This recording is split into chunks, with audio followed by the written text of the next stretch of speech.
people want to tell stories. And sometimes those people put those stories in a paper-bound book, and full of pictures and words.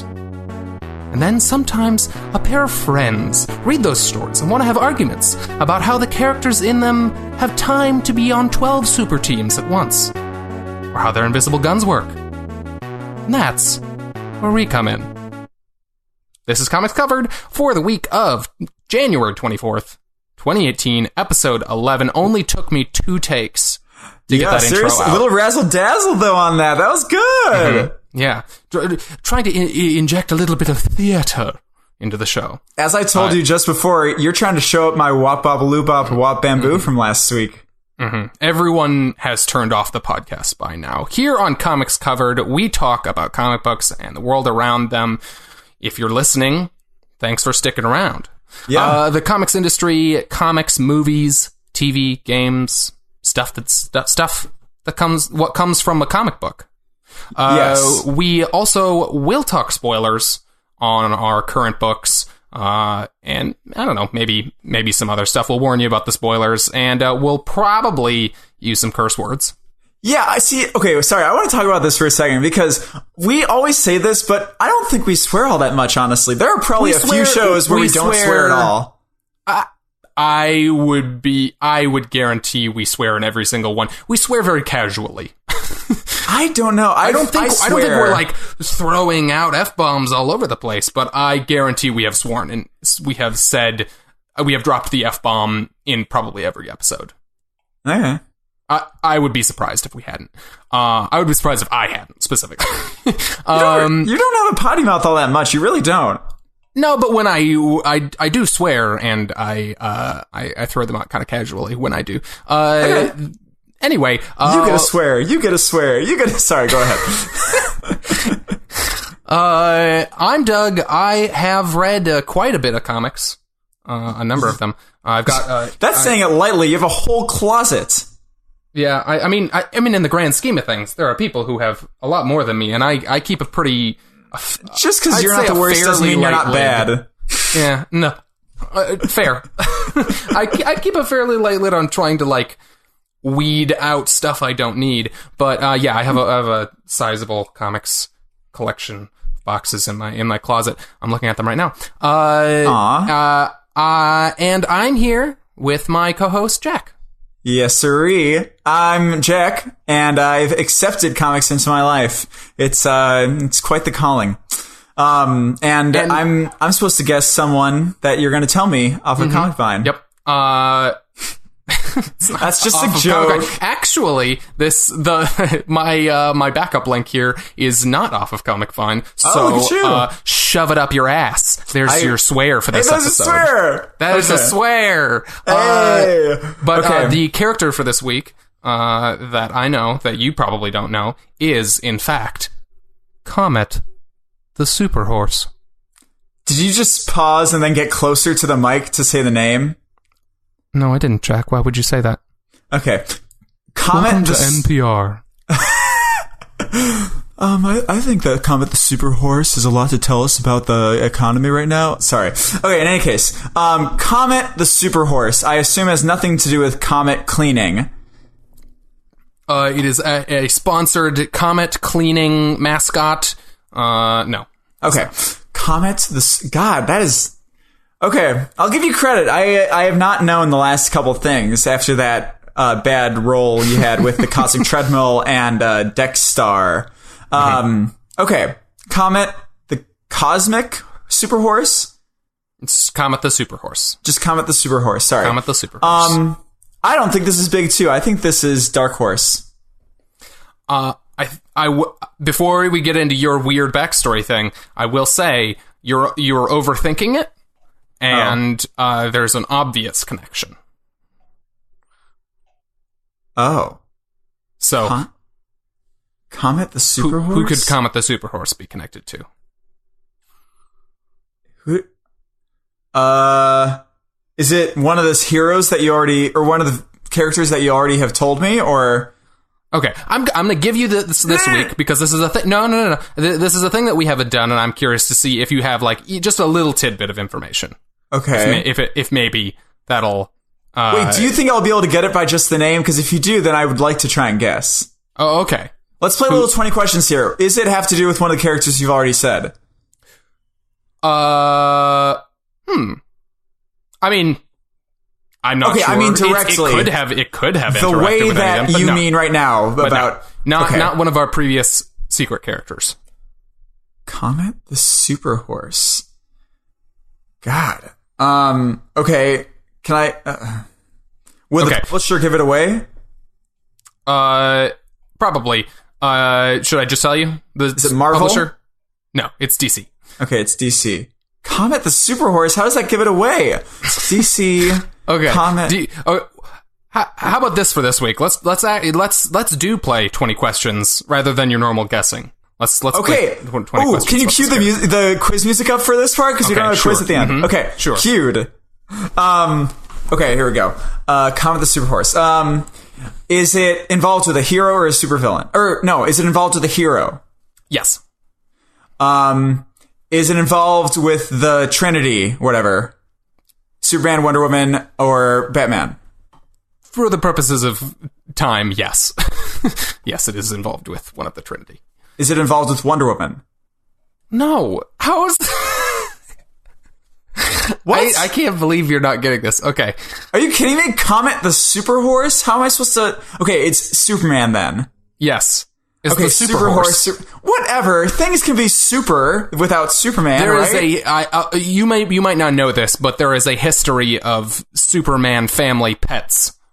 Of course I didn't know that. Why would I know that? There's Crypto, the super dog. We've got... it's called Crypto? Oh, yeah. Crypto's great. Why Crypto would he is be called alive and well. Wait.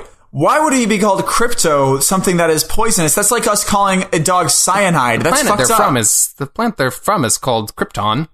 So it's not just kryptonite. Okay. You feel like a fool. I do. Okay, Superman.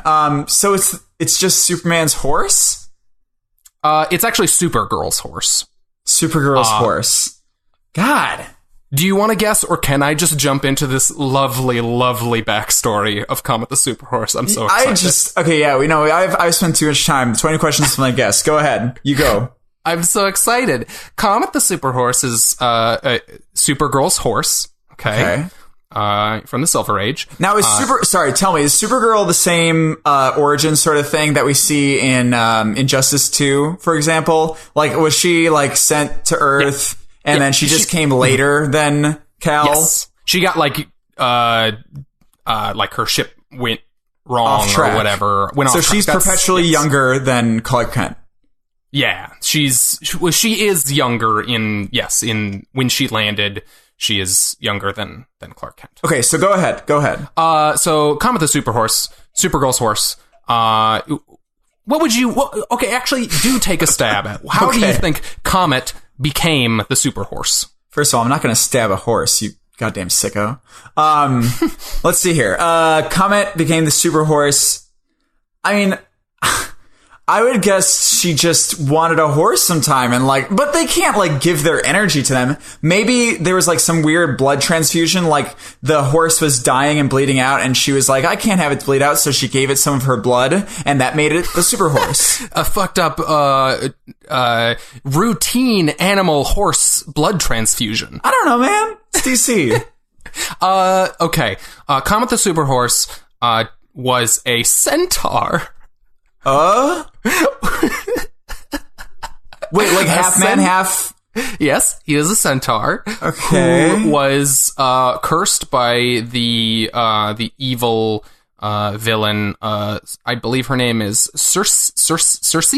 Cersei? Like Lannister? Like Cersei Lannister, okay. Yes. But it's Circe. She's a Wonder Woman villain. Okay. This centaur was cursed by Cersei to be just a regular old horse. Oh, that sucks. Then this horse, I'm actually not entirely sure how it got its powers, but somehow it got powers. I don't know, magic or something. Blood transfusion. It has telepathy. It's nonsense. But then there's telepathy. Yeah, it can fly and is invulnerable and apparently has telepathy. But then, It's bizarre. so then at some point, so this is a human, basically, you know, like a centaur is a man, right? He just has a horse bottom. Bottom half. Bottom? Sorry, go ahead. Well, he does have a horse bottom, but... Well, no, but, I know, it just sounds like he just has a horse butt.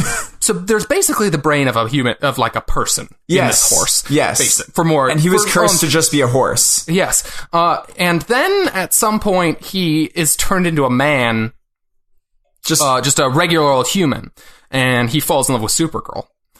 Oh. And Supergirl and him kiss, and then he turns back into a horse. What? What the fuck? And he secretly loves her. The horse secretly loves her. Yes. The centaur horseman who secretly loves her. But it's just a horse now. Well, now it's a horse. Well, it's still has the centaur man brain in there. But it doesn't have a way to communicate, basically. I am a little unclear on that because it is telepathic. Oh yeah, it is telepathic. So, but I think that Supergirl didn't know that he turned into that human and just fell in love with this random person she met. He kept it a secret from her that he was the super horse when he. But she does know that he's the horse now. Well, she knows about her horse, but she didn't know that he turned into a human and she kissed him. Well, she knew she kissed a person. Oh, so now that it's just her horse, she doesn't know that the person that she kissed was her horse. Yes. Oh God, this is just layers. He became a rodeo star named Bronco Bill Starr. Jesus Christ. That's kind of deep, you know? There's a lot of fertile ground for like a story right there. What's your new favorite phrase? Fertile ground. It's just a normal phrase. Why would you be weird about me using it? In any case, what the hell? A telepathic horse that loves her. Wait, if it's telepathic, he should be able to communicate minds with her to say that he's who she kissed and fell in love with her. But he's keeping it a secret. I don't know why. I don't know why, because it's the Silver Age. Oh. Because it's a weird story contrivance because he can't ever tell her for whatever reason. He can't do that. He's trying to protect her. Probably something dumb like that. God, that is. I love that shit. That shit is the best shit. I feel like we're trying to overcompensate on our swears now that I mentioned that. No, now you're just paying attention to it because I wasn't even thinking about it. I swear all the time. Okay. Okay. But, okay. Well, shit. Comet the... I'm gonna have to look up Comet the Super Horse more. I want to buy Comet the Super Horse story. Is there a standalone thing where he becomes a rodeo star? You want to read Action Comics number 301. That's the one where he becomes a human and they kiss. Okay. So I'm going to do it. I'm going to buy it on Marvel.com. Very confusing. Are you actually going to... Marvel... What? Okay. Marvel sells like digital comics. Sorry, go ahead. Cool. Oh, you know, you're hosting. You asked me. You have to ask me. Mm-hmm. How was your week, Jack? It was good. I've been playing a really cool video game called Two Brothers. It's just called Two Brothers. It's just called Two Brothers. In a van. Mm-hmm. I don't know. That's from Rick and Morty for anybody. I don't know. You should watch that show. In any case, no. It's actually called Two Brothers, A Tale of Two Sons. Tale of Two Sons. Or yes. Brothers. Brothers, A Tale of Two Sons. There is actually no two. Well, there is. Anyway. It's really cool though, and you should play it. And like, I was thinking going through it, like, it's just good. It's not like great, but it's really cool and interesting concept. And then we just played like an hour of it, and it's so cool. It's so cool. Like, you have to play it. It's really great. And it's really short. It's basically like a co-op game, but you're playing both the characters with each of the joysticks, right? Yes, exactly. Yes. So like it's a single player thing, but you're controlling two different characters with each at the same joystick. time. Yeah, and it seems like a really cool concept. I've heard really good things about that game. Do it. It takes 3 hours to beat or something like that. I didn't know it's that short. That's cool. It's really short. You should just do it in one night sometime with Leah. Yeah. I'm like, me and my Samantha are doing it together. It's really fun. Mm-hmm. I have also been playing video games. I've been playing Darkest Dungeon just got ported to Switch. And to a Nintendo Switch.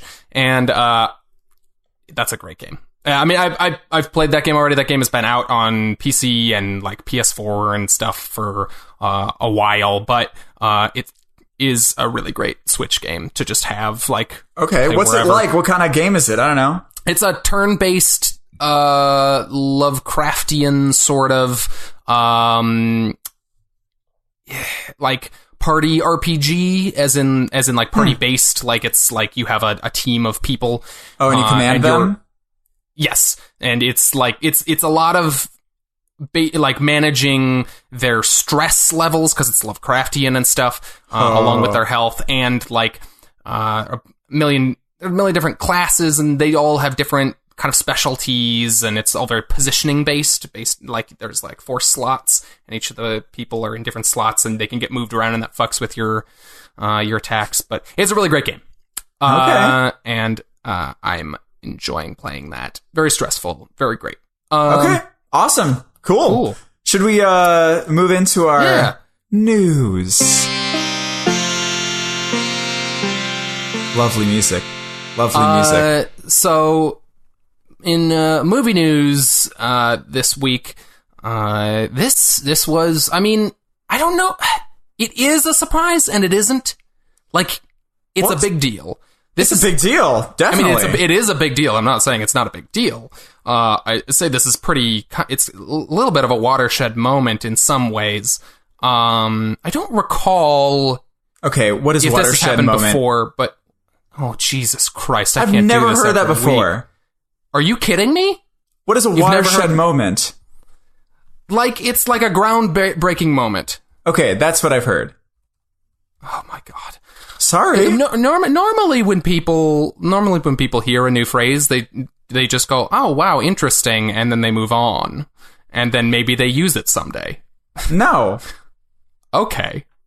Jack is firmly stuck in his ways with the vocabulary he currently has and refuses to learn anything new. Oh no, I'll use it at some point, but I want to ask what it's about because I don't want to use it dumb, like, you know, in a wrong way. Well, usually this time you didn't mock me for it, but I'm not mocking you. I want to learn. I never mock you, Doug. Oh, okay. Anyway, we have still not said the news story, which is that Logan, last year's Wolverine-centric movie, got a Best Adapted Screenplay nomination for the Oscars. At the Oscars, yeah. I'm not sure. I can't recall. Did like The Dark Knight get anything like that? I think they got like sound mixing and shit like that. But it was definitely Dark Knight was up for Best Picture. I'm pretty sure, but I don't know that it got like.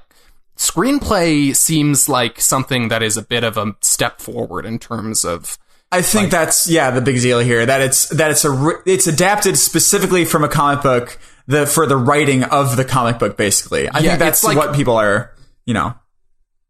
Well, it's nominated like basically. I mean, like that's what like screenplay, adapted screenplay, or just the screenplay Oscars are like. That's it was nominated for story basically. You know, which is not a thing that like if you see nominations for superhero movies, it's almost always for technical stuff, and occasionally, in the case of like something like A Dark Knight, they'll like take the scope of the whole thing as like a spectacle or whatever, and they'll say like, this is on very very rare occasions worthy of some sort of larger recognition, although they never win. Except for Heath Ledger for acting. Yes, which and this is literally nothing just to disparage Heath Ledger, but I guarantee he would not. I guarantee he would not have won if he hadn't died. It's a shame because he definitely deserves it. He definitely deserves it. I definitely agree with that. I'm of two minds about this thing because, on the one hand, great, awesome. Logan was an amazing movie, and it's amazing that it's getting recognized. On the other hand, fuck the Oscars. Yes. That guy from the Game Awards the other day who seemed like a crazy idiot. Quoting him directly. I didn't see it. He said something of that nature, I assume then? Yeah, the guy who directed A Way Out. Have you seen that game?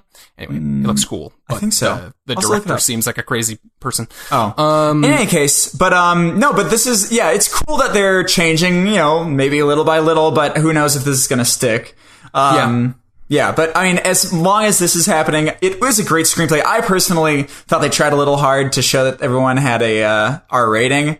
Yeah. I think it was a great story, though, in general. Like, it explored so many cool things, and just as a piece of a man growing old and taking care of his daughter. It's just great in that respect. So yeah, the ways in which that story specifically was so emotionally mature for a superhero movie, for something about material like that, says to me that those moments that you are complaining about, that like where like a woman like flashed randomly at the showed beginning her breasts to Wolverine like right away, says to me is so mismatching with like the emotional depth that movie has. Yes, that it feels like they were just basically pandering to the studio execs who like were like, we're making a marketing thing out of this movie being hard R. You have to have it in there.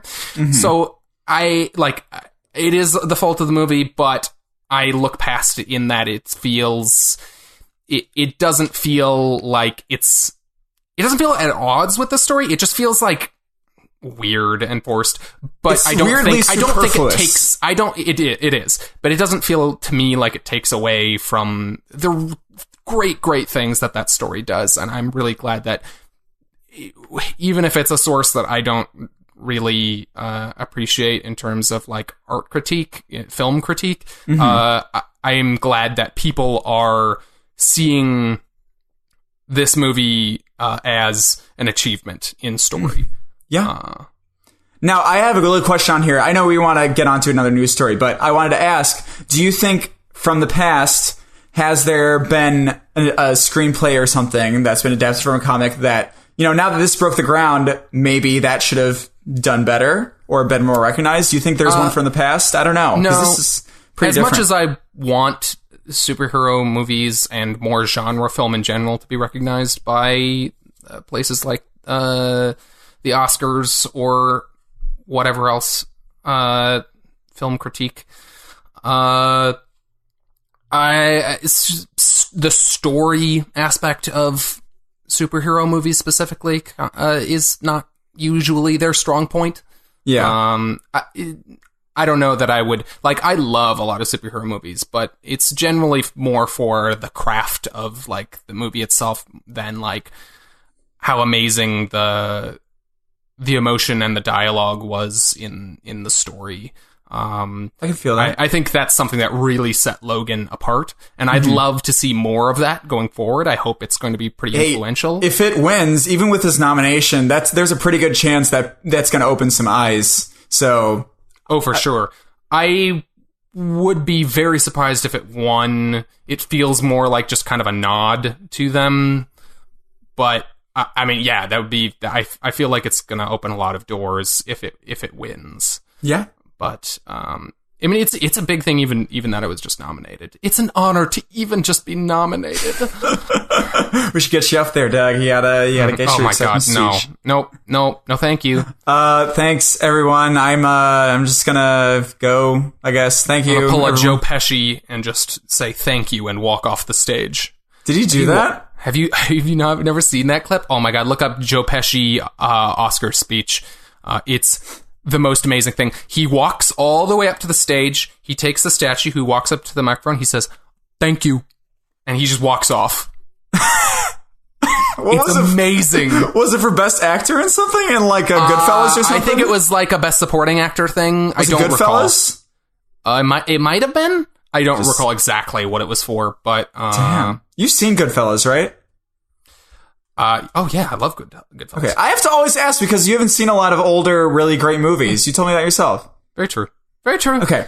In any case, but cool, awesome that it's nominated. Definitely should open doors for writers in the future to develop themes. Yeah. But yeah, cool. Yeah, he won Best Supporting Actor from Goodfellas. Oh, you just looked that up. Okay, cool. Yeah. Yeah.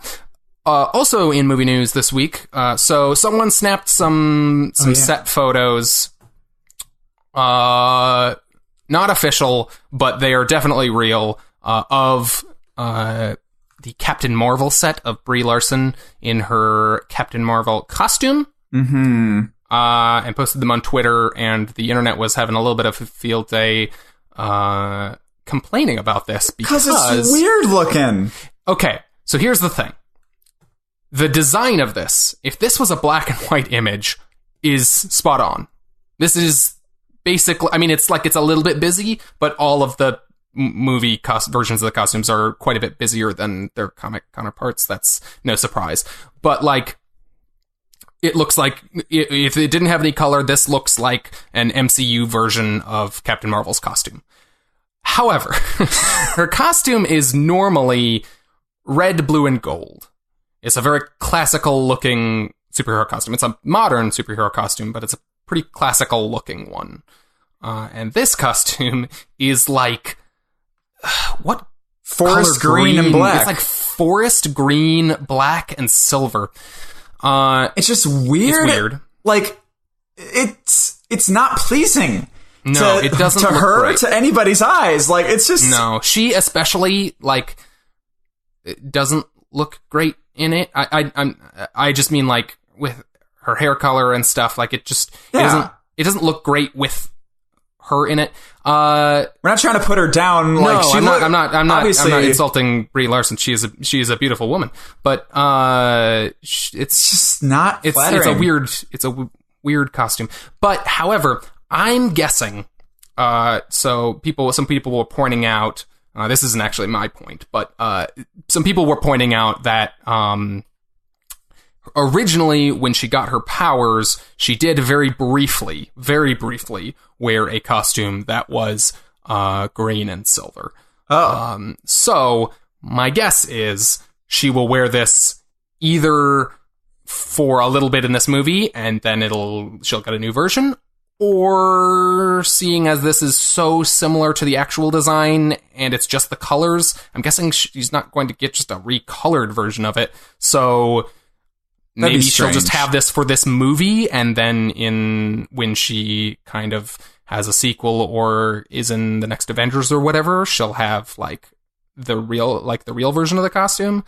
That's weird too, though. That particularly would be a really weird move. I'm guessing she will in the movie get the red, blue, and gold version of the costume, and this is just like a first, like when she first goes out with her powers. But isn't that weird also to like be like, oh, I have this costume. Oh, now I'm better, so I'm gonna get a different costume. You know, like no, those movies do that. Specifically, the MCU movies do that all the time. Yeah, but like, okay, with Tony Stark, it makes sense. It's actual technology. With Spider-Man, for example, like in Sam Raimi's stuff, when he changes costumes, it's something that looks very similar. If she changes like this to like a whole different color scheme, like what's the point of a difference in color scheme? Yeah, that's why it's weird, is because it looks so close. If it was a completely different costume, like it was just a weird alien looking, like she got this alien suit of armor and then later she'll get her superhero costume, that would be one thing. But this is like, it's the design of her suit,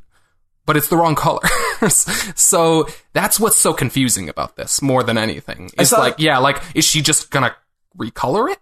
That seems odd. Like, what would motivate that? Like, how are they going to justify that in the movie? There's going to be an intense montage of her spray painting her suit. I mean, granted, they did make a plot point out of Tony Stark, like, deciding to make his suit red and gold or what is it? Yeah. Hot Rod but Red. Also, he's a character who can pull a moment like that off because he's frivolous and silly like that. But, I don't know. We haven't seen the movie yet. Someone snapped these from the sidelines, but like, yeah, strange. Why do you look. have written down here that has comic roots in her original costume from the Kree? The Kree is where her powers come from? Yes. Captain Marvel gets his and then her powers from the Kree, the alien race who has shown up in these movies before. Oh, the Kree are... No, that's the Chitauri. The Kree are the Ronin, right? Yeah, Ronin right? I think is Ronin the Kree? Yeah, Ronin's the Kree. He was like, There are two alien races in the Marvel universe. That's the Skrulls, which is definitely not a Skrull. Anyway, yes, I think Ronin is the Kree. Ronin is a Kree, I'm pretty sure. I get the Kree and the Shi'ar mixed up. But the anyway, Shi'ar? that's a different thing. I don't think they've been in the movies. But the Kree have been a kind of an ongoing slow reveal in the MCU. Ronan was a member of the Kree. The Kree have had a big role in Agents of S.H.I.E.L.D. as of late. Oh, yeah. By the way, sorry, my insider news on the ratings for Agents of S.H.I.E.L.D., it's like really apparently doing really well in the ratings still. It's crazy in the 5th season. Yeah. The first episode got like a 5-something which in LA, which is kind of crazy for ABC primetime. It moved to Friday night too. Who the fuck wants to watch prime TV on Friday night? Yeah, and it's doing really well. So, I don't know. We might have to watch it. I'm on season 4, so... It's a lot. I'll probably someday succumb to the guilt about that. Like, it's never been an amazing show, but every once in a while I'm just like, oh, I gave up on that show. Yeah. And I go back and I watch a bunch of it. But, yeah, that's surprising. The Kree are also the source of... This is why they became a big part of Agents of S.H.I.E.L.D. They are the reason why Inhumans exist. Oh, like inbreeding or something? No, like the Inhumans are the result of past experimentation on humans. But not inbreeding. No, not inbreeding. What does inbreeding have to do with anything? Like the Kree and humans. That first off, that's not inbreeding. That would be like crossbreeding. Inbreeding would be like someone sleeping with their sister. Yes. Okay, so maybe it could be that too. Maybe Kree went together. I want someone to make a new comic book series akin to the X-Men, where the disenfranchised group of people are inbred hill people. I want that. Let's do that. Yeah. Yeah. That's movie news for this week. Also, I was going to ask you. Skrulls, they're the ones that are shapeshifters, right? Yes. So they're gonna be the bad guys in the Captain Marvel thing, right? Is what you said? Are. Yes, they are. Which is where the Kree and the Skrulls are kind of constantly at war. Oh, so like Apocalypse and New Genesis. Similar. Like, I don't think that those two groups are analogous to those two, but yeah, they are also just in like a state of perpetual conflict. Yeah. Okay. They're in perpetual war, which is how probably she is going to come into conflict with them, because she gets her powers somehow from the Kree. Huh. And Marty Skrull. So then, not really any TV or games news this week. What did I put on there that you took off? You put the teaser for Cloak and Dagger. Oh yeah, did you watch that? I did. I know, it's just it's like, okay. Do you know anything about that series though? I was going to ask you. I was going to use that as a jumping on point. I've seen Cloak and Dagger as characters appear in some DC stuff, or Marvel stuff. Sorry. I don't. They seem fine. I don't. Okay. The show looks bad. Yeah, no, the show looks pretty like it's an ABC Family show. Freeform is what ABC Family turned into. Oh, I didn't know that. That's cool. Yeah, is it? I don't know. I just didn't know that, so now I know it. So it's cool that I know it. Classify that as quote, neat, and then I would move on. That's what kind of cool means. Neat and cool are very similar. Okay, I more mean the intonation, but okay. That's kind of the intonation I said with cool. Said, oh, that's cool. No, you're wrong. Oh, you motherfucker. Okay, go ahead. We have a couple big bits of comics news. One that just kind of broke today. Oh, today that was? We are recording this as of Friday night. Oh, yeah. And earlier today, they announced that the title I wrote here is Scott Snyder taking over Justice League. However, that's not quite the whole picture. But basically the gist is that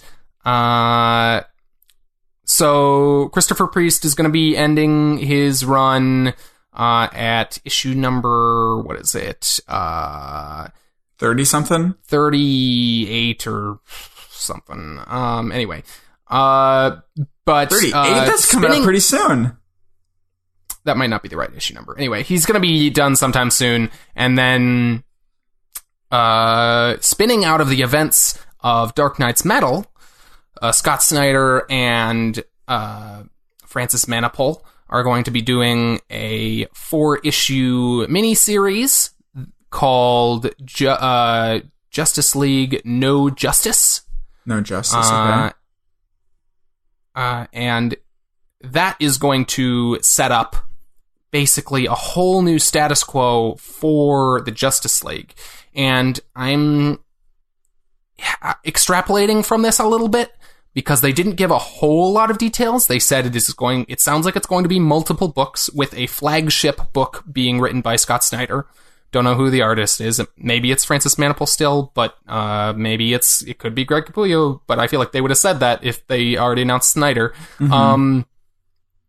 But it's basically the new status quo for the Justice League is that they are going to be split into what appears to be 4 different teams. And the makeups of what I'm assuming that, well, it could go either one of 2 ways. Either Scott Snyder's Justice League book is about these 4 teams, and it's going to be kind of like either like we're getting an issue with one team and next issue with a different team, and it'll be kind of rotating like that, or we'll be getting snippets of them, like of each of them in each issue. Who knows? I don't know how it'll be structured. That could be cool to have like a really small, like close-knit universe of like one issue every single week, cool. But each issue is like a different. Oh, I don't know if it'll be weekly. No, okay. But probably not. But, or my guess is these 4 teams are 4 different books with the main one, if they're billing it as the flagship one, I'm guessing that'll be the Superman one, being written by Scott Snyder. It could go either of those 2 ways. They haven't said specifics about what the actual book is and how it's broken up, but the teams here are fascinating. Oh, really? So we have now before you go into it. Sorry, miniseries because they're changing the artists then between them. They're not the specific team, or I guess it's a mini because they haven't split them up into the 4 yet, and they're going to split them up into the 4 when they go into the regular arcs. This mini is not the new Justice League book or I don't know if it's a new book or if he's just taking over Justice League. I'm not sure, but the mini is separate from Justice League. Okay. The mini is setting up what will be Scott Snyder's new take on the Justice League and this new status quo. So, teams. Let's go team members. So there's 4 teams. They have names. They're all, I guess, theoretically the Justice League, but they're broken down into teams, and the teams are Team Mystery, which is led by Superman and includes Martian Manhunter, Sinestro, Starfire, and Starro the Conqueror. What? Yeah. And Superman. And Superman. Oh my god. Why? Yeah. Starro the Conqueror, like the one we just saw in Metal? Yeah, like I assume this new version that Scott Snyder kind of... That's a very different version that yeah, he's going to be on that team. So these are, I'm noticing now, these are like space-based characters, aliens. They're all aliens. The second team... Wait, also, I'm sorry, Sinestro, he's a good guy? He is mostly a villain. He has kind of gone back and forth. He's sometimes like an anti-hero character. Sort of Loki kind of character? Yeah. Kind of analogous sort of to Loki. He's not like a trickster like that. But he's... he was originally a Green Lantern. Like he's a person who kind of toes the line, or walks the line a little bit more. Okay. But generally an antagonist, so it is a surprise to see him on the team, as well as Starro. Starro the Conqueror. The second team is Team Entropy, led by Batman.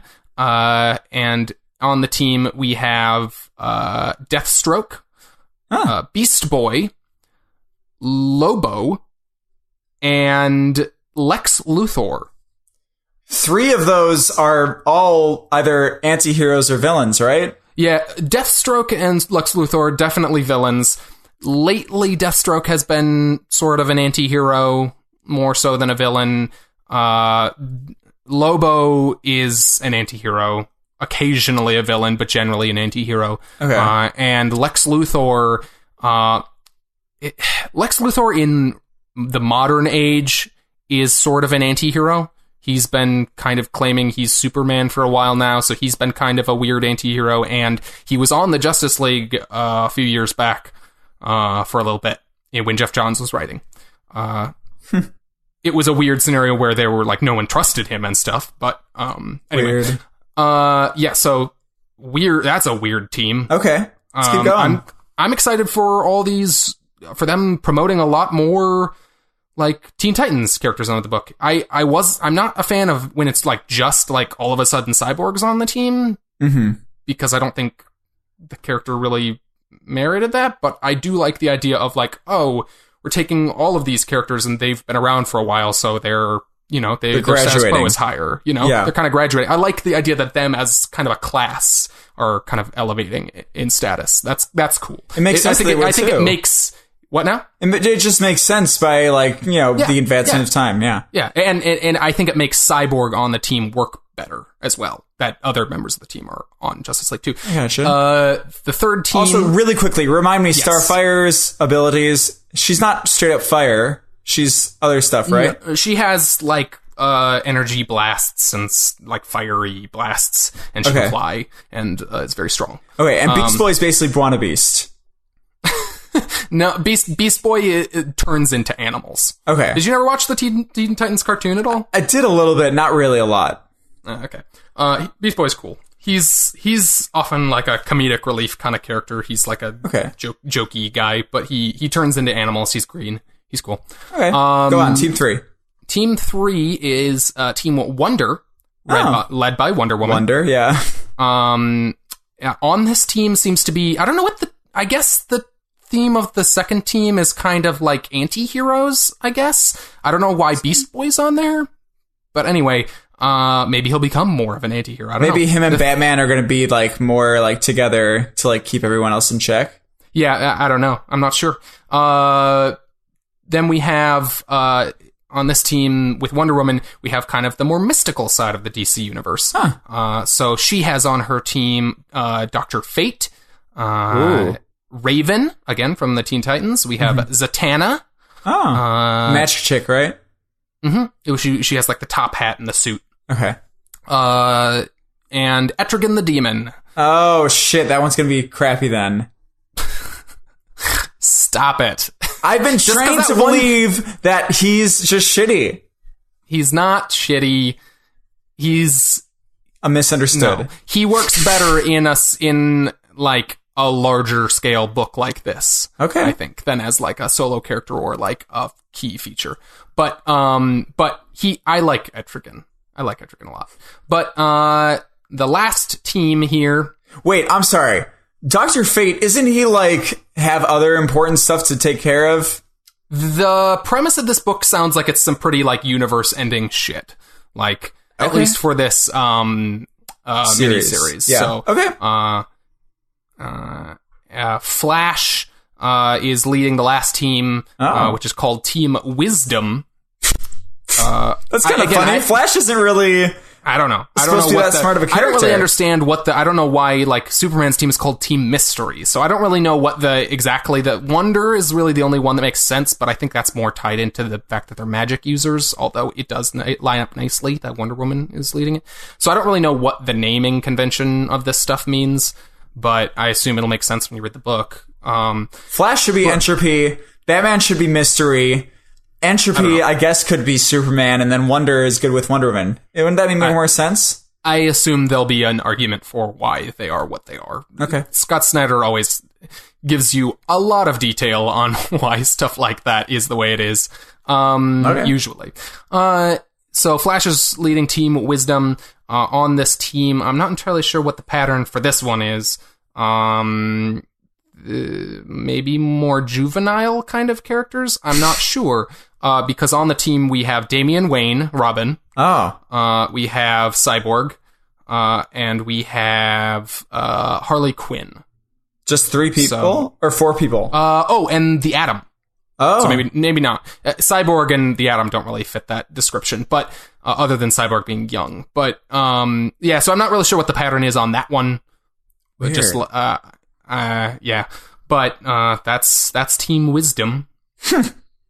That's bizarre. I'm really excited to see how it works, though. I feel like we're gonna have to buy a lot of comics now because I mean, it depends on again how it's set up. It could all be one book, or it could be. I'm That's it. The way they've set that up, that makes it sound like it's going to spin off into multiple books, right? Yeah, but it's like, Scott Snyder to write all of them. That's book. A lot of story for Scott Snyder to write. Unless it's like a Justice League Unlimited kind of thing, where it's like I said, like each issue is like about a different team. Yeah, you know, like gotcha. It'll kind of cycle through them a little bit.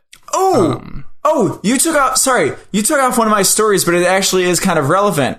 You know, DC, Scott Snyder just got an office, like an actual office with his name on it at DC. I didn't know he didn't have one before. That's interesting. He didn't have one, so now he has one, and probably because they're laying into him pretty damn hard for this kind of shit. Yeah, I did that come with some sort of title change at all? I don't know. Just on Twitter, he says it's his like first office or whatever with his name on the door. So that's nice. It's pretty cool. Yeah, I mean that's probably indicative of them, seeming to kind of like it seems like lately with Metal and now with this, like they're really trying to make him like kind of a pillar of their publishing lineup. There's a picture of him and Brian Michael Bendis on Twitter.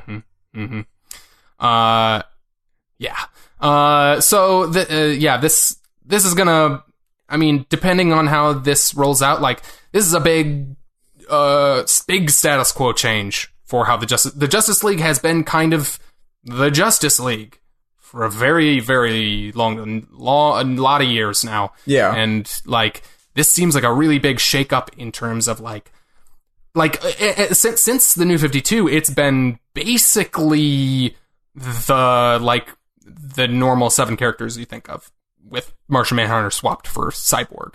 You know, like they haven't, which wasn't always the status quo. The team lineup has changed a lot in its history, but like they've pretty much stuck to that since New 52 in like 2011 or whenever that was. Okay. And so I'm excited to see them like branch out, and they're branching out in a big way in that they're bringing in a lot of characters. Okay, now here we go. If there's one thing I've learned from comics is that what you've told me is that when there's a big status quo change, it's probably going to come back. I'm not saying that like it won't turn back into normal Justice League. No, I know. I'm just asking you, what's your prediction on when they go back to the status quo? I don't know. How long is Scott Snyder writing it? Do you give it a couple years? Do you give it 1 year? Do you give it a year? I'm guessing if Scott Snyder is taking over a book like Justice League, he'll be on it for a few years. 3 years, you're going to give it? I'd give it at least 2.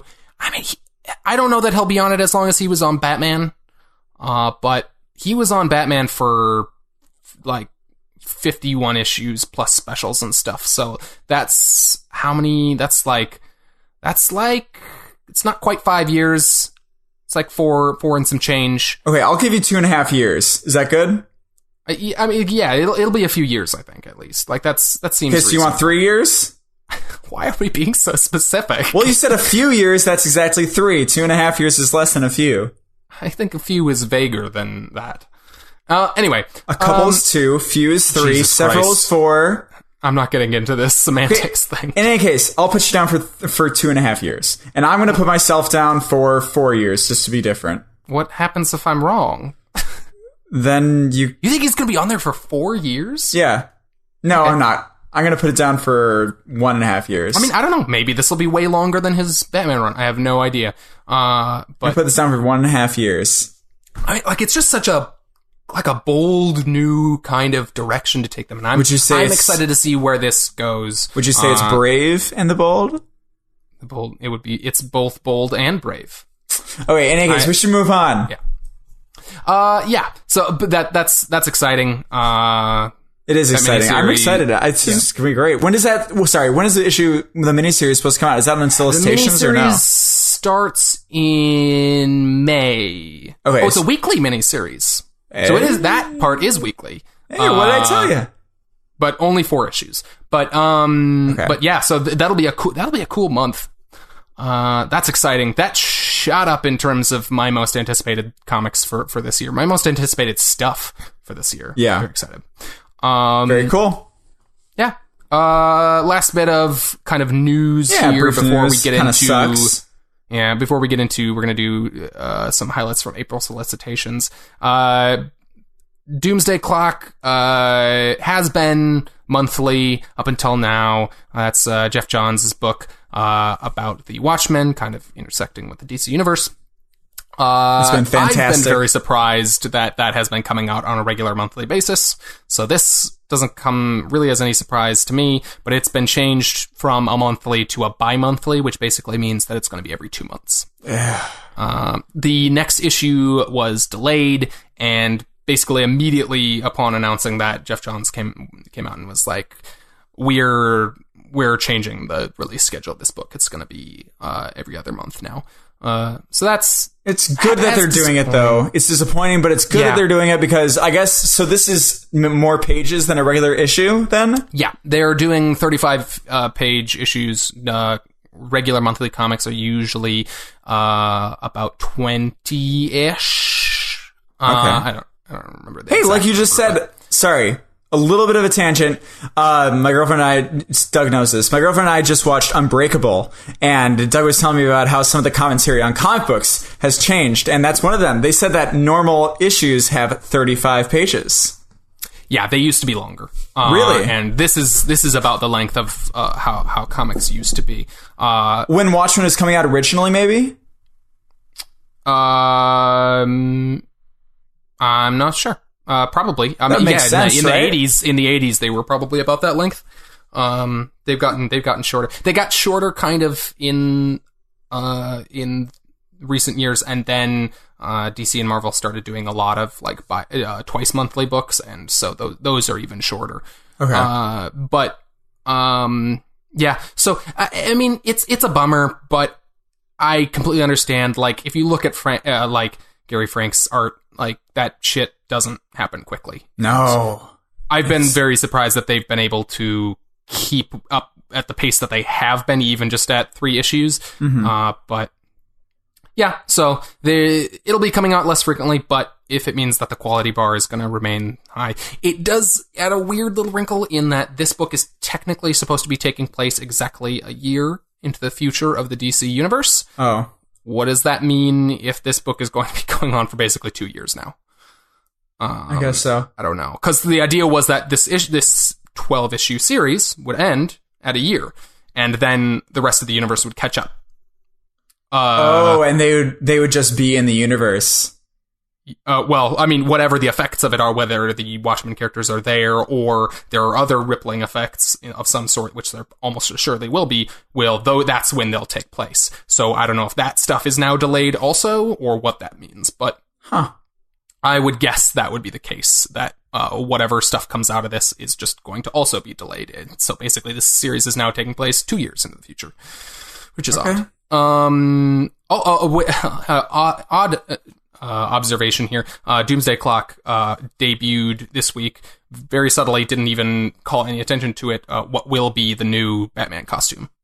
I remember I texted you about it being like, that was weird. Batman's current costume, and it was odd, and I wasn't sure if it was just like a stylistic choice, but he's got like the yellow oval with the bat in it, kind of like Tim Burton's Batman. But it looks actually a lot like Gary Frank and Jeff Johns' Batman Earth 1. But it's not what his costume looks like right now, and Gary Frank was on Twitter saying that, that'll be his costume after, or at some point in the future, the next year, or at the end of this series or something. Interesting. I really like it. I also really like his current costume, so I don't know, it's whatever. But his current costume throws me off a little bit. It looks like an off-brand, like it looks like a different universe Batman to me. Yeah, I mean, it's based, like, if that was coming from Gary Frank, it's based on his Earth 1 costume. It also looks a lot like... I'm talking about the one that we have now. It looks like... It looks weird to me. I love his current costume. I think it's great, but it looks weird. It looks best when Greg Capullo is drawing it, because he designed that costume, and when a lot of other people draw it, it tends to look a little odd and forced. But I can see why they're changing it. It was a pretty different costume for Batman. I really liked it, but they're always going to cycle again. It's that wheel. They're always going to cycle back to kind of more familiar stuff. Yeah. Although I do like that it isn't quite the like exact classic Batman costume that you're familiar with. Yeah. Yeah. Okay. Cool. So let's just very quickly run through the solicitation highlights. Run. Mm-hmm. Sorry. We've talked about this before, so we don't need to actually go into too much detail here. But so these are the solicitations for April. And why is that funny? No, I was just thinking like, wait, so Brian McBendis is actually going to go to DC and not stay at Marvel? Like, this is still news. Like, oh my god. Yeah. Sorry, go ahead. Oh my god, wow. Just every month we put it in as a news story. That's like, wow, crazy. he's still there. Okay. Yeah, Action Comics number 1000 is coming out in April.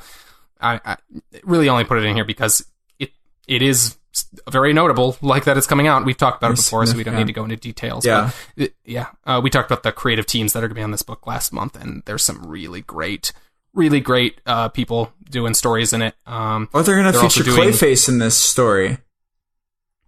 Sure. I mean, it sounds like there's going to be like 15 stories or something. Well, no, they have Clayface's like, name specifically. Oh, wait, no, sorry, that's Clayman. Mm-hmm. They're also including an original unpublished an unpublished story from the original creators Siegel and Schuster. I put that in the news. Created Superman. Mm-hmm. Yep. Doug I moved it over here. Yeah, that's so cool though. I'm really excited to read that. That's gonna be like old style, like specific. It's gonna be Golden Age, original Superman, which will be interesting. I'm so excited. We got to talk about that when we read it. Sure. I'm curious. Did you start? By the way, you just bought Crisis on Infinite Earths. It's funny. I actually was going to ask you this at the end of the podcast, so I can just put it up here. I know I won't feel bad about us going over right now. So I just finished Why the Last Man, which we'll talk about later. Oh, sure. And then I want to know what I should go on to next. Like, because I have God Country, I have Crisis on Infinite Earths I can do. Actually, it's basically between those two. I could also, but actually, I was going to tell you, Samantha, my girlfriend, started reading Crisis on Infinite Earths. Like, just kind of randomly. She just kind of picked it up and wanted to read it. Yep. And she really, really loves it so far. That's cool, because it's, it takes a particular kind of, not like taste, like I'm not saying like you have bad taste if you like it, but like, or if you don't like it, but, like, it's a very old style of comics. Like, I told her that, but she says it's like cool, like sort of look into the past sort of thing, you know? No, yeah, it's like, it's an old style, but it's this very like epic, big, like we're telling this, like myth, this like, it feels like this very bombastic, biblical style of, yes, like things have a weight to them in a way that comics don't really have anymore. And not for better, not that they're any worse, I would say. It's just a tone. Like, it's a very different, it's a very specific tone, and I love it. When I go back to that stuff, like, Infinity Gauntlet has a very similar kind of tone, as does like,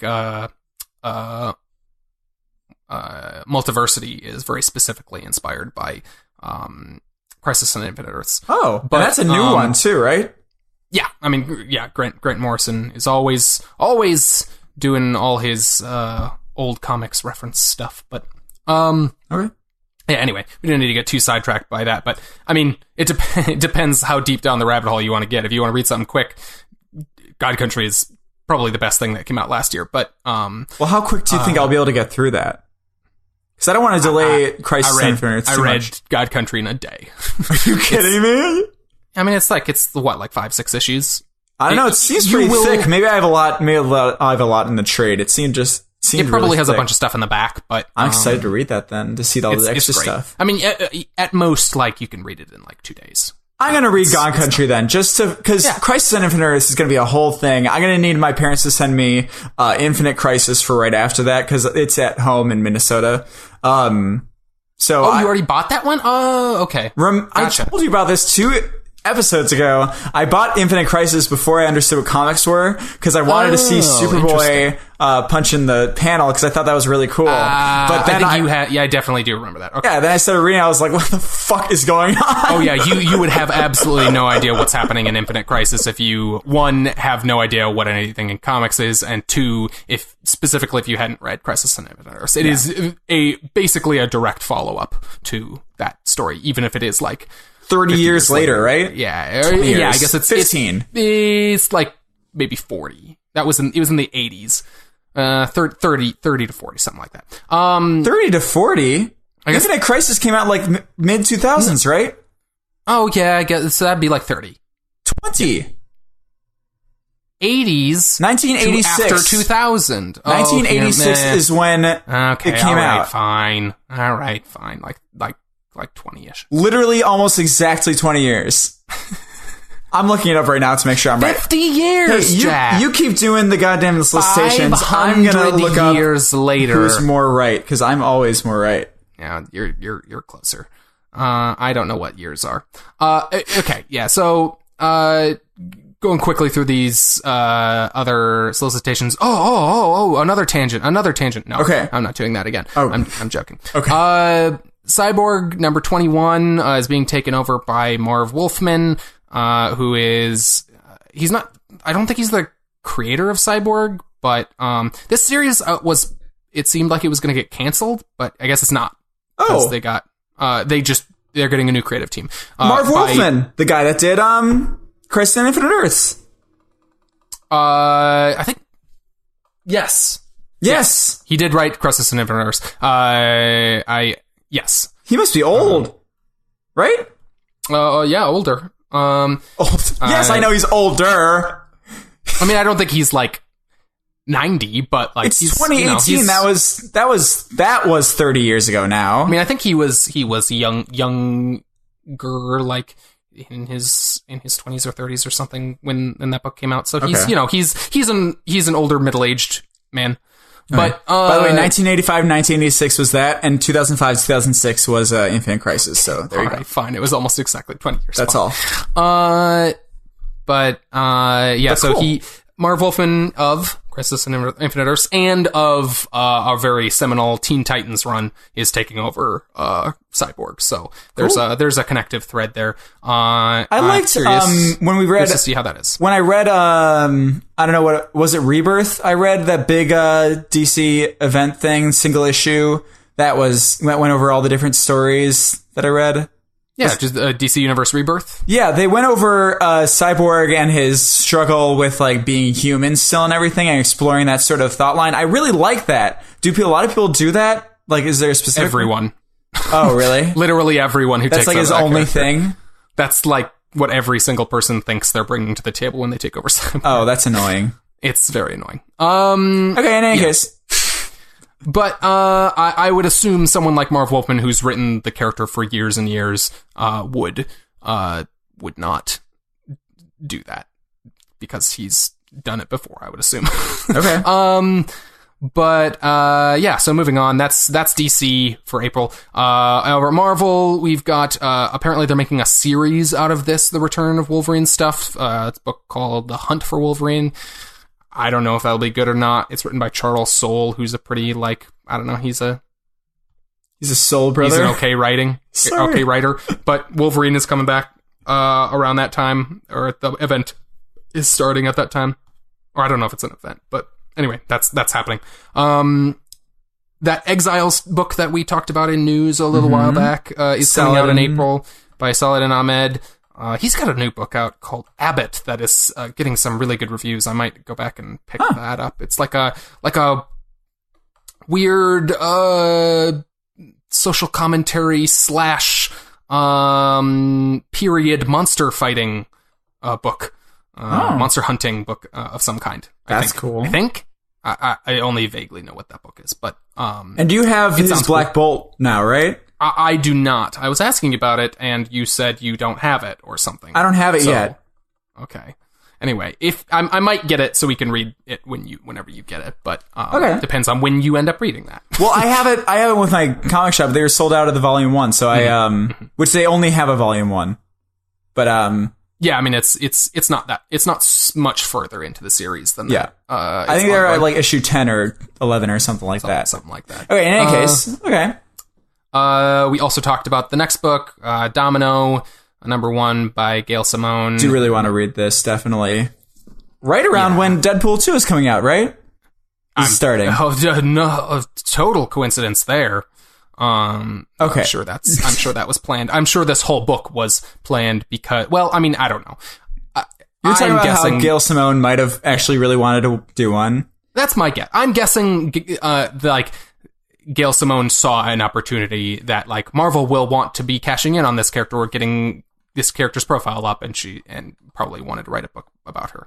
I don't know. That's entirely speculation, but I'm interested to see Gail Simone write a Marvel book, and I like books about the side mutant characters because I like the X-Men, but I'm so detached from their status quo that it always confuses me to read X-Men books. So I like reading the weird side mutant books. They can be fun. And then finally, I mean, this is, I don't know if you consider this a spoiler or not. They've been kind of building to it for a while, so I don't know. I don't really consider it a spoiler. But Tony Stark is coming back in April. So who wouldn't think that's going to happen? Yeah, I mean, he's been in a coma, and they've been constantly hinting that he literally disappeared from his bed a little while back. Like, he's coming back. He disappeared at Marvel Legacy, didn't he? Yes. Like, they were like, where'd Tony go? He's in a coma. He shouldn't be not in his bed. Yeah. Tony Stark is coming back. But what I assume is either his last or either Bendis's last. Is this Bendis's last Marvel book, or I don't remember? But it's got to be close because Dan Slott is coming on to Iron Man too. Yes. So this will. I'm not sure if this is the last issue of Bendis's Iron Man. But it's either the last issue or close to the last issue. Well, this is $5.99 to be perfect to start anew on 600. That totally would be. Actually, you know what? I think I saw something that said that Bendis's last issue at Marvel was going to be Iron Man 600. Okay. Well, that makes sense, too. So they're making an event out of that. I mean, either way, it would make sense. But cool. And then it's kind of nice because then 601 is the start of the new run. Or they'll relaunch it as a number 1 because Marvel does that constantly. Anyway. Ooh, but no. If they don't relaunch it, then they'll have a perfect opportunity to have Iron Man 616, which is a good number for Marvel, right? Yeah. Earth 616. That would be nice. Or they'll renumber it, and then when they hit 16, they'll just put 616 on the cover because they do that shit too. Fuck that. That's bullshit. God damn it. Marvel's numbering system has become very frustrating. God. I wish. So you know how they had the legacy numbering, like on the back of the things where they added up all the things? If they ever renumber it, they should do all that and then subtract the entire thing at the end and be like, oh, that's why this is 1. Minus, yeah, they're just like, so Avengers number 677 plus 20 plus 15 minus 1006 makes negative 102. We're starting Dark Knight's Iron, or what is it? Dark Knight's Iron. That's it. Mm-hmm. Exactly. It's the dark multiverse Iron Man. Cool. Yeah. So that's April solicitations. So, and then you have apparently another dubious news story. Oh, yeah. Here we go. So Doug's going to figure out if I'm making this up. I'm going to my notes. Doug's going to figure out if this is a real news story or if it's not a real news story. And I'm going to make music for this at some point. Okay. So in news, DC Comics is launching a, quote, stylish superhero blazers for women, unquote.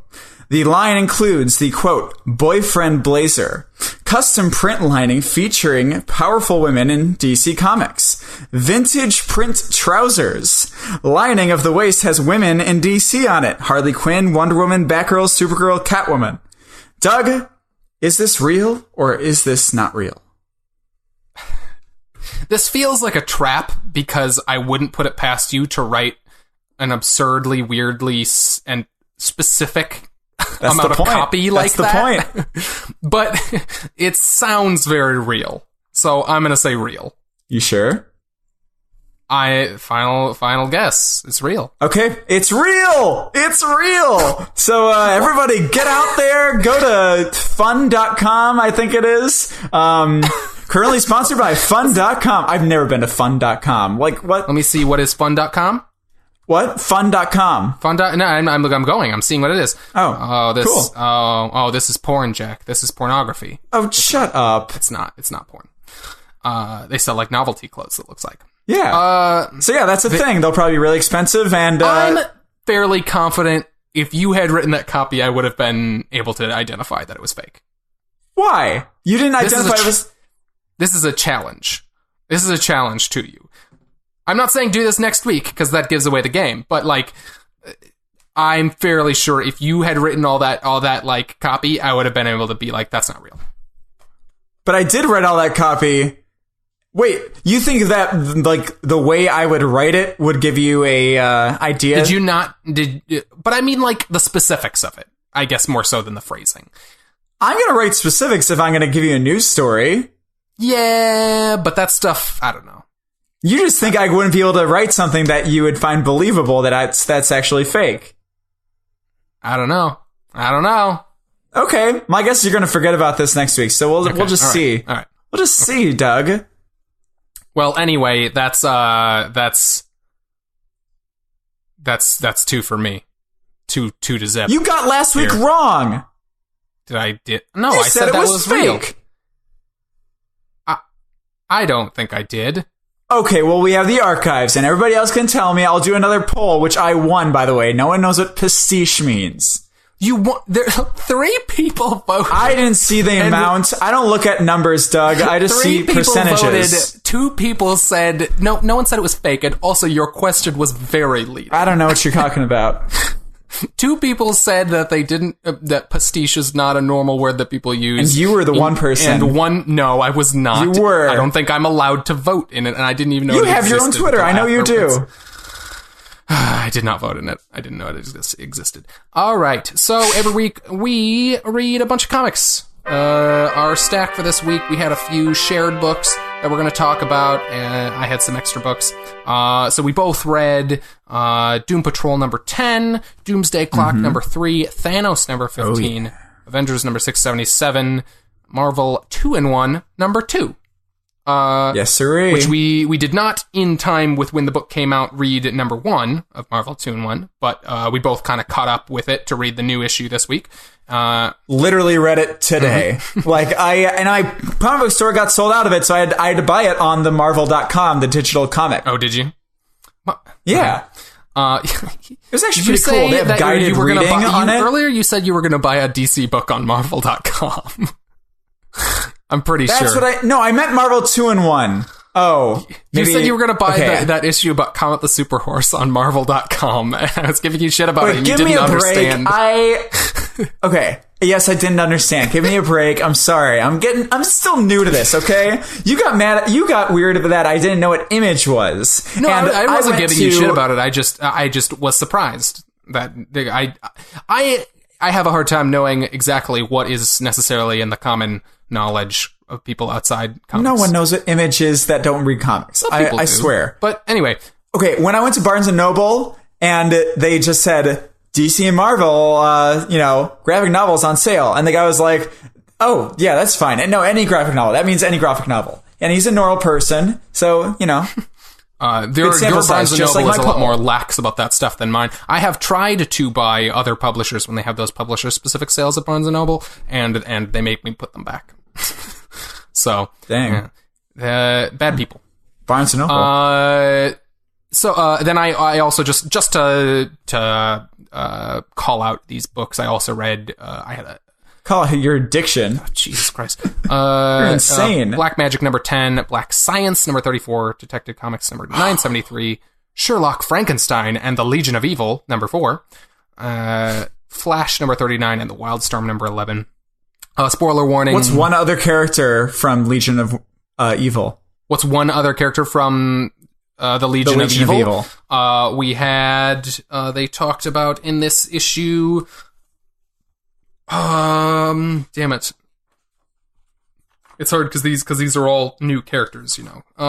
Because it's a spin-off. Oh, it's number 4. It's the number 4 of a spin-off book from Black Hammer, which takes place in a weird, like, basically Black Hammer, the heroes of this new invented superhero universe have been sent off into a different reality. So they're the only characters from their universe in that reality, and there are no other superheroes there.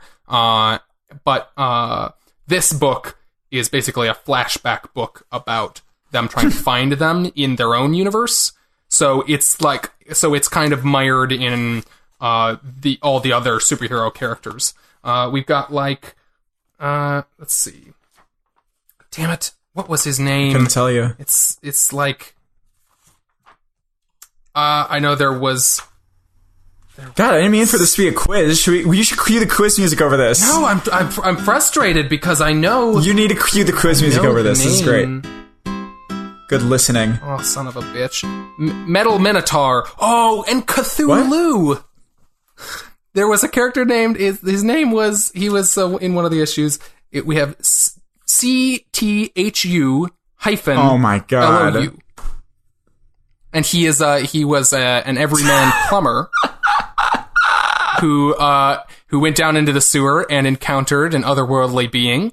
And now he's just like a dude in like a gray jumpsuit with like do you have patches squid face? And stuff on it. And then he's got a big squid face. That's great. And he's Cthulhu. All the characters in this book are kind of a little bit jokey. That's awesome in that way. It's fun. Anyway. Okay. Also, another sidetrack. I did get Black Science number volume 2, so I have that to read at some point too. Oh, nice. Yeah. So maybe I'll read that and God Country in before Crisis. Okay, go ahead. Yeah. Spoiler warning. Yeah. Spoiler warning for the shared books we read this week: Doom Patrol, Doomsday Clock, Thanos, Avengers, and Marvel 2-in-1. We each week pick the book that we're most excited to talk about. It doesn't necessarily mean that this book is like the best or anything, but the book we most want to talk about, that we want to have a conversation about. And this week, my pick was Doom Patrol number 10, because, good God, a lot of things happened in this issue. Yeah. So it's been a while since we had an issue of Doom Patrol. It is a victim of constant delays. We've talked about one issue on the podcast, and we now have 11 episodes, so, wow. Yeah, no, it's been nuts. Yeah, yeah, so it's been a few months, but this issue was the second to last part of the current arc, Nada, in which old Doom Patrol villain Mr. Nobody has come back and has created basically a new version of his old group, the Brotherhood of Dada, but it's now the Brotherhood of Nada, which is great. And we get basically them unleashing just pure nonsense on the world in a way that only Mr. Nobody can. Basically the walls of reality are breaking down, and it's just absurd nonsense is happening. Crazy, weird animal people are running around in the streets in an eyeball with metal legs. We've got a hammer with a face, a very bored looking hammer with a face, and a body with a cape sitting on a giant blue hippo. There's what looks like Pinocchio with a fish is spitting raspberries at no one. And 50% Chad is punting a guy with a big head. Where did that happen? Near the beginning, actually, when the whole team is wreaking havoc. I do not remember that. He's kicking. I'm looking at it right now. He's kicking him, and he says punt, and the guy is falling over. Somebody, please help me. Oh, I do see that. Here he is. He has just like a large inflated head, and this character, 50% Chad, who is the waist down of a man wearing just underwear, tidy whities, tidy whities and white socks and bare legs, but it's just that part, and he's very tall. Like the waist goes up above a normal person's head. It is 50% Chad. And Flex Mentalo, on point this issue, making some very good observations. He was great. The way he was written in this. Oh my God. He's chasing 50% Chad through a grocery store, just saying, like, what does he say? He's just like, but where is the rest of you? I just want to understand. He's very I love the way that Flex Mentalo is written as this. Yeah, I'm going to say Mentalo. I always say Mentalo, but I think it's Mentalo. Okay. Anyway, I love how he's written when he does because they have a scene here like, anything Flex? Well, you have a balanced assortment of vegetables in your refrigerator. If Lucius is eating them regularly, he's getting the right kind of vitamins and nutrients a growing teenager needs. That's good to know. Like, they are looking for this missing kid, and he's literally checking the fridge to make sure the vegetables are, like, in order. Later, they're, like, on bicycles, like, in a chase sequence, and he's running next to them, and they're like, why don't you have a bike? And he's like, I'm afraid of bicycles, and also, this is good for you. It's a sustained, healthy sprint. Anyway,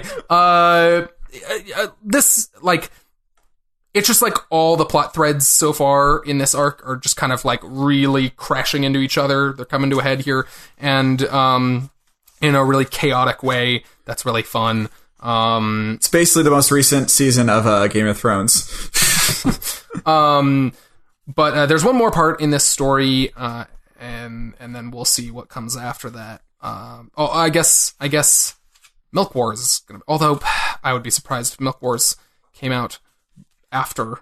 Can we talk about my concerns also? You can bring them up. I really don't know that that's a thing. Okay, but just tell me, people. Tell me. If you, first of all, saw the cover of this, and it says, and you, Jolly Reader, you are the Marines. Only you can save the Doom Patrol now. And I kid you not. They will die after the issue if you don't send help. This is literally printed on the cover. I get what you're saying, but it's kind of a reference to an old cover. Oh. You didn't tell me that. Grant Morrison has done plays on this cover. It's a specific Flash cover, or the other covers have been like this in the past, where it's basically like, if you don't read this issue, the hero will die. So, like, I don't know that it's specifically... I get how it could sound that way, but I don't know that that's what that means. It's just this like book, that paired with the ridiculous, like, quickening of the storylines and everything happening at once. It just seems like it, you know? Yeah. I get what you're saying. This book, I don't think would ever be canceled because of sales numbers. Is it doing well? It's doing, I think, the best that any of these Young Animal books are. This book is not a book that they're publishing because they think Doom Patrol will sell well. Like, this is a book that is very much like, it's kind of a PR thing. It's kind of a, like, look, we're still creative. Like a prestige, like, yeah, kind of like a pumping their chest, kind of like, here, we've got this nice, cool little, like, almost indie line of weird books over here, and we've given them to a weird indie creator in Gerard Way, and they're just kind of doing their own thing. And all the other books in that line are getting kind of soft relaunches in the coming months. They're going back to number ones, so they're definitely not ending. They're going to be around for at least a little bit longer. Okay. And this book, I could see this book ending if it seems like Gerard Way is very busy, and that might be the reason this book is delayed so much. But like, I could see that happening, like him just being like, I don't think I have time to commit to this actually. But I don't think that tracks with what you're observing about the cover. Like, if that was the case, I don't think that would be what that cover is communicating. So I still don't think that tracks. Okay. But I don't think that's necessarily, I think that's going to happen. I think this book is probably going to continue to come out at a kind of slow pace, but I think it's going to continue. Okay. They're at least going to have one other issue. They say they've got one more issue in Nada. To be continued. But they also say thrilling conclusion to Nada and not to the series. So, yeah. We get to find out what Retcon is up to. Yeah, there's this secret organization called Retcon that is like messing with continuity or reality or something. Also, I just like, I have to say it, like, Terry Nunn, who apparently is Mr. Nobody's daughter. I was theorizing about other alternatives, but the obvious choice is true here. But she is apparently pregnant. Oh yeah, well she had the baby via Casey Brink. So these two women had sex, and now apparently Terry Nunn is pregnant. Yeah. And has the baby immediately. She's like, she turns into like, from 1 second she's got a normal flat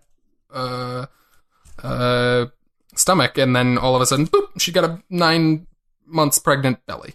Insta baby, the baby for your dreams. It's insane. And everyone just rolls with it. Terry's just like, oh, I'm gonna have a baby.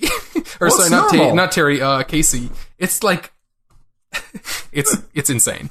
But, yeah. Get the hot water. Yeah. Also, what is it? Oh, wait, no, I just forgot what I was gonna say. Never mind. Yeah. Mr. Nobody's a grandfather, though, which is pretty cool. Oh, the disappointment I was going to talk about. The disappointment making another grand entrance into the issue, which I think the disappointment is great. I love the disappointment. Now, but he's not working with Retcon, right? They're kind of at odds in a way. He seems to be like he has employed them, but they seem to maybe have their own kind of goals that don't necessarily line up with his. He's definitely has hired them and is trying to use them to accomplish some sort of goals of his own that we don't. He wants to. Another cool thing. He's trying to find his bride. Yes. And they think they have found it in the actress who was originally going to play the leading woman in the movie of this guy's life. I don't think we've said his name, but also I don't know that we've. I don't know that they've given him like a name. They say he used to be Haxalon the Star Archer, like a superhero character, but now he's been censored or something. Withheld due to copyright, Doug. Yeah, that's what it says on his chest. But he basically, they were going to make a movie of his life, and the leading actress was going to be Rita Farr, who you haven't read in a Doom Patrol comic yet. Because she was one of the original members of the Doom Patrol, was not in Grant Morrison's run, has not been in this run as of yet, but she is one of the original members. She is Elastigirl, or Elasti-Woman. Okay, now Doug, do you remember, in Grant Morrison's run, do you remember when Red Jack was talking about marrying one old member of the Doom Patrol? Yes, he had one of them. He had kidnapped one. He was holding. Who was that? That was I don't remember what her actual name is. That wasn't this woman though? It was a character who shows up again later. I think her name is Lodestone. I don't know if that was her original name, but I know it's her name in that arc later in Grant Morrison's Doom Patrol. When they go to the alien planet, that's the insect mesh and I don't remember the name of the other alien group. Yes. But it's the really weird one that's a little bit hard to get through, honestly. It's not. It's still great. But it's a little bit hard to parse at times. Anyway, but they meet an old member of the team there who has kind of like transformed into a new being. I don't remember what her like civilian name is. But that's who that is. She had been in a coma for a really long time. Yeah. And wakes up and turns into this new identity. So it's not this character. Okay. Rita Farr. It was a different other character from the run of Doom Patrol right before Grant Morrison took over. Isn't it weirdly similar though of a situation with a disappointment? Pining for marriage with this old member of the Doom Patrol, being in this room that looks kind of like Red Jack's old place. I mean, maybe it's supposed to be evoking that. I don't know, but because he was trying to marry an old member of the Doom Patrol. Yeah, that's true. Good observation. In any case, well, I told you that like in the last issue we discussed on the episode, and you said I was crazy. I don't remember that. Anyway. Okay, in any case. You said like he reminds you of Red Jack or something? Or I just said that like it seems very, very similar. It's like, I don't know. I don't think so. I don't remember that at all. Anyway. You just emotionally abuse me all the time. I'm admitting right now that you were right about it. So okay. Confusing me. Yeah. Okay, in any case, my book that I wanna look at, because we almost didn't read this Marvel 2-in-1, which is not a crossover, not a mini-series. It is just a series with arcs. Yeah, Arcs of the Covenant. In any case, okay. I know, right? Don't look. So Thing and the Human Torch, this stuff is really, really cool. I've not read the Fantastic Four yet, so this is, I'm really glad I picked this up because this is a perfect, like, look at, who they are as people, who all these characters are, and they're putting them into emotional contexts that I've not seen them throughout, those movies. Yeah, I mean, that's really your only experience with those characters. Which was, up to this point, right? And this is like movies? 10 times, like, this is like, if those movies were written well, this is how it would look like. Yeah. I mean, this is the most Fantastic Four book I've seen in a long time. And I almost skipped this book because I was like, it's a Fantastic Four book, but half the Fantastic Four is gone. I don't know if I want to read this. And yet it somehow manages to be like, one, a really surprisingly good primer on the Fantastic Four and kind of who they are and what their deal is, despite being in a really weird, not normal status quo, and also really manages to capture a lot of the feeling of kind of like what makes the Fantastic Four cool. And yeah, I am interested to hear more of kind of your thoughts Well, I'm interested because I've only seen Johnny Storm in his sort of, Chris Evans, sort of like that sort of thing. And it's really cool to see him in this emotional context of facing the reality of losing his sister and losing his other part, the leader of the Fantastic Four, and being almost sort of estranged for a while from the Thing. It looks like he's kind of just really depressed, and it's really, really cool to see that sort of character development, with this. And then, by the way, remember, we're in spoilers, just the lie that, the Thing perpetuates with, talking about how he's going to be alive, and how then Dr. Doom coming into the matter. Dr. Doom is actually what I mainly love, because he just toes that, he toes that line of, he's not like just a fucking asshole, he is.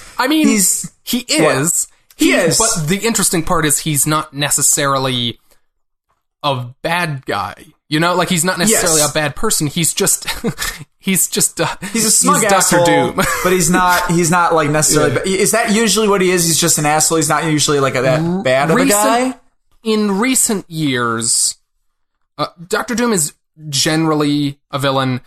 In recent years, they've done a lot to kind of soften him, and very recently, as is a kind of a plot point in this book, he, after Tony Stark went into a coma, was kind of started calling himself Iron Man, and that's what he is in this book, which is why his armor looks like this. Yeah, I saw that. That was weird. Like he's basically all silver Iron Man with a black cape and hood. So it's kind of like a weird amalgam of Dr. Doom and Iron Man, but it's Dr. Doom like trying to be a hero, basically. But he's still written like the arrogant bastard that is Victor Von Doom, and I really like the contrast there. And I love in the second issue, I love today reading like about, how that reveal of their first adventure after going to the first place, and then the Thing must remember it, when he sees Dr. Doom or something. Or was the Thing leading him to Monster Island so that he thought that they were just dumb and didn't know how to deal with it? No, I think he only remembered it later. Yeah, that's what I thought. He only remembered this, so basically, the conceit of this series is everyone thinks the Fantastic Four is dead. They think Reed Richards and Sue Storm, Mr. Fantastic and the Invisible Woman and their children, are dead. Little bit of dramatic irony in the story here. We as the readers know they're not. They're in another universe. Well, I know that. I feel like I've mentioned that to you before, but anyway. Oh, shit. They are alive, is kind of the irony, the dramatic irony of this book. Because, that adds another layer to this. Jesus. Yeah, so but these characters all think they're dead. They've been missing since an event called Secret Wars. Oh, Captain America. That was Secret Empire. Oh. Are you Hydra Cap? That what you're thinking of? Yeah. Yeah, that was an event called Secret Empire. There are a lot of Secret Wars. There are a lot of comics fans, and a lot of them have very similar names. It's very confusing. But you should just call one that's just Secret Things. Secrets. Secrets! Exclamation mark. And then it's just a lot of characters shrugging and looking at each other on the cover. But yeah, so everyone thinks they're dead. The Thing gets like a sort of posthumous alert from Reed Richards. Like a device wakes up and says, like, in the event of my death, I'm supposed to tell you to go get this device that'll allow you and Johnny Storm to basically travel the multiverse and keep on, like, the spirit of the Fantastic Four without us. So, Ben Grimm, the Thing, lies to Human Torch because he's very distraught and tells them they're alive, and they left us this clue they left us this teleporter between realities to basically try to go find them. Okay. I'm so sorry. Yep. I need to get my computer charger. I thought I was going to be fine. Okay, just give me 2 seconds. Just talk about what's going on in this for a second, okay? So, basically, he tells Ben Grimm that this teleporter is on the island. It's where they had their first adventure. And so they go to Monster Island, which is where the first issue of Fantastic Four takes place, way back in the day in the 60s. And they have a little adventure there. Dr. Doom comes. And they end up leaving, being like, well, I don't know where it is. But then we have a flashback where after they leave the island, Ben Grimm realizes that there was kind of an inside joke between him and Reed Richards, that back in college, he and the two of them had messed with Victor Von Doom by defacing a trophy of his and changing his name to Victor Von Doof. Very silly. But basically, Reed Richards. Sorry, everybody, for making you deal with Doug for a little bit. Oh, Jesus Christ! God, I've been espousing my true morality to them. You're a milkshake duck. They know now. Okay, in any case, I love the Von Doof thing. Like, just going back in the story and seeing that sort of small, like, character building within the action scene. Like, it's just this little snippet, and it's like, oh, that's really fun and cute, and it's just so after they pulled that little prank on him, it's always been a moment that they've kind of like always had whenever they've faced Dr. Doom, where they've always had this little moment of like, yeah, Dr. Doom's like really got one up on us right now, but also kind of remember when we made his trophy said Victor Von Doof, and they have this little like smile in the middle of this little flashback fight, and it's like weirdly touching while also being absurd and dumb. Well, it's very touching because I assume that, you know, Reed Richards, like you've told me, is always this sort of heady, very smart, also kind of arrogant guy, and it sounds like he tends to take things a little too seriously, and that seems like a really cool bit of, you know, character development that's just like, they always have that one thing together. Yeah, and Ben Grimm says that it's like, it was this kind of reminder for Reed Richards to not take everything so seriously all the time. And it's one of those things that you see when what people think about after they know that someone's dead or after a death. They think about these little things that they had with each other, and it's really cool. I really like it. I think it shows a lot of deep emotion in this thing that I've only seen bad movies done of. But anyway, that flashback, basically, he remembers that they jokingly refer to that as their first adventure, and so it turns out that the teleporter is in the trophy that they graffitied. So yeah, this series, it seems like it's really going to be something special, and I've really been wanting a really good Fantastic Four book for a while, and I'm excited for more of this. Yeah, who's this writer? I've not Zdarsky. This is Chip Zdarsky. He mostly, up until now, has done. He's an artist / writer. I think I don't exactly know how he got his start, but I know he sometimes does art on books.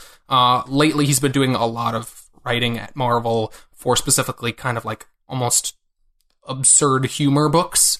Like he writes or wrote, I don't know if this book is still ongoing, but Howard the Duck and kind of a Spider-Man spin-off book, not spin-off, but another Spider-Man book that is kind of a more comedy version of Spider-Man. Yeah. Okay. So he that's kind of more his wheelhouse, and you can see that at times in this. He has a very goofy sense of humor, but he tempers that with some really good character work. Yeah. In this, and the thing that strikes me about this book, honestly, more than anything, is how conceptual it is. Like, there's no big twist or story hook or anything, really. Not really. Other than the basic premise. Like, it's just like a really well-written story about these characters. Well, it's using, the twist, the hook should be, it's putting these characters in an emotional position that they haven't been in, right? Yeah, but I mean, it's not even doing that in a way that's really, like, self-conscious or anything. It just feels very natural. Like, you know. Are you talking about, like, in a way that, like, Captain America is just a really good superhero thing? Like, it just is, and it is really good. But it's not even that, because like Captain America, the current Captain America, is very referential. It's a very throwback style of comics. This is just somebody just like, fuck it, I'm just gonna write a really good book about the Thing and Human Torch. Yeah. Like, and there's nothing high concept or anything about it. You know, I really like that about it. It's pretty stripped down. I can see that. So that's our. Can we do a quick word? We should do like Sports Center style, like split up the rest of our shared books just so we have a mention on them. Because like Doomsday Clock, Thanos, and Avengers No Surrender were all really, really great. Well, I mean, that's why we have the new segment, Panel of the Week. I forgot about the Panel of the Week. Yeah. Okay, so should we split it up and talk about the one that we're not going to have in the Panel of the Week? Or should we just do this and then talk about that? What? Oh, never mind. Forget I said anything. I got everything in here. Forget I said anything. Panel of the week. The panel of the week. In fact, I don't even know if we can do. Well, actually, no. You know what? We'll do. I've got it. I've got it covered. Cool. So, panel of the week. Wait, you got it covered? So from now on, each week we're gonna pick our favorite panel from the week. Our like. The panel that stuck with us the most. And the panel that I think most is going to stick with me is this panel in Thanos, number 13. 15? 15. 15. That is, we've been wondering who Cosmic Ghost Rider is. It's a new kind of space version of Ghost Rider. And he's like this weird, zany, insane version of Ghost Rider who's in service of Thanos in the future. And he is talking to past Thanos, who has been moved forward into the future. And he says, like, "Oh, I'm sorry, I didn't introduce myself. Let me introduce myself." He turns around, he holds out his hand, and big half-page panel, holding out his hand, and he says, "Frank Castle." And it's just out of nowhere. Like, that reveal is just plopped there in this really great, like because it's so out of left field and yet it works so perfectly. Yeah. Like, the idea of Frank Castle one day becoming Ghost Rider makes sense, right? Makes so much sense on its own, but then they put that extra crazy layer on top of it of, like, he's been driven so insane that he's like this wacky, goofy, like the opposite of Frank Castle, and also kind of the opposite of Ghost Rider generally. So it does really take you by surprise. Like, no one would have guessed this. Everyone was guessing characters like Deadpool and Loki and like other kind of more humor-based characters. Trickster kind of characters. And Thanos' response is just, I don't know the name. Don't know you. Yeah, like why the fuck would exactly, like why the fuck would Thanos know who the Punisher is? Like he's just on a different level. And I just really like that moment, that reveal. It's like it's nothing that's like super, it doesn't affect the plot in a huge way. It's not a huge twist or anything, but I just think the build up to that reveal and then the way they reveal it in that panel is so expertly done. And then just kind of the basic concept of Frank Castle being this version of Ghost Rider, I think is really cool. And interesting. And Donny Cates is a very clever man. Oh yeah, definitely. And sorry, one other thing before we go on to my panel of the week is I really, really love the use of like the explanation on why Thanos is keeping Ghost Rider along. Like it's this drug that he has to have the stare. What is it called? The penance. The stare. Penance stare. Gaze. Whatever. It's so cool. I'm trying to find it. Yeah, penance stare. It's so perfect that it like makes him feel great. Like, oh, this is wonderful. Yeah, like you do this every morning. Oh, I love it. In any case, yeah. Normally, Ghost Rider's one of Ghost Rider's big powers, the penance stare, basically makes a person who looks into his eyes relive all the people they've hurt in their lives, as to make them feel bad about it. But Thanos, that's his bag. Like that's what like he lives for, is just crushing people. And so he keeps this new version of Ghost Rider around, to get the thrill of like reliving all of the people he's ruined, because it's like that he's killed. It's a great way to have this character with that, like, you know, because if they didn't explain that sort of thing, it's like, okay, why would Thanos ever keep this jokey guy around? Well, now we know. Yeah. Okay, in any case, my panel of the week comes from Doomsday Clock, and it's the question that we've all been waiting for, and everyone has been asking this. Well, it's a fantastic I'm agreeing with you. No, I know. This is a fantastic reveal in general, too, though, because, you know, Marionette and the Mime have escaped from their bindings that Adrian Veidt have put them in, and they go to a bar, you know, get a whiskey, get some drink in them. They go to a Joker bar that has a lot of Joker people in it, and you know, Marionette gets a knife to her face and everything like that, and they're in a predicament. They're like, oh, you're douchebags and stuff like that, and the Mime just holds up his hand. He points. He's like, what are you gonna do? And he's done this a few times in the series up till now, and everyone's just been like, he's miming holding a gun, and everyone's just like not taking him seriously. Yeah, at all, you know. But we get the reveal. He puts his hand in, and the guy just dies. He's shot in the head, and that's my panel of the week. That reveal is my panel of the week, and partially also because I really want to talk about this, because they do show the light shining off of a gun. Yeah. In a final thing. So we have to talk about, are they real and they're invisible? That seems to be the implication, is that he just has invisible weapons. And the knife too, like, or is that just how they're, like, looking at it? Like, is that just how it's being drawn? You know, it is smoking, really, so. It's smoking and it has a gleam on it, so I assume that's not just an artistic thing. I assume he has invisible weapons, which is like they're gadgets of a kind. So amazing. It's so great. I think I could have done without the smoke and the gleam off of it. I almost kind of feel like I would have liked it better if he just like literally mimed holding a gun and people would get shot.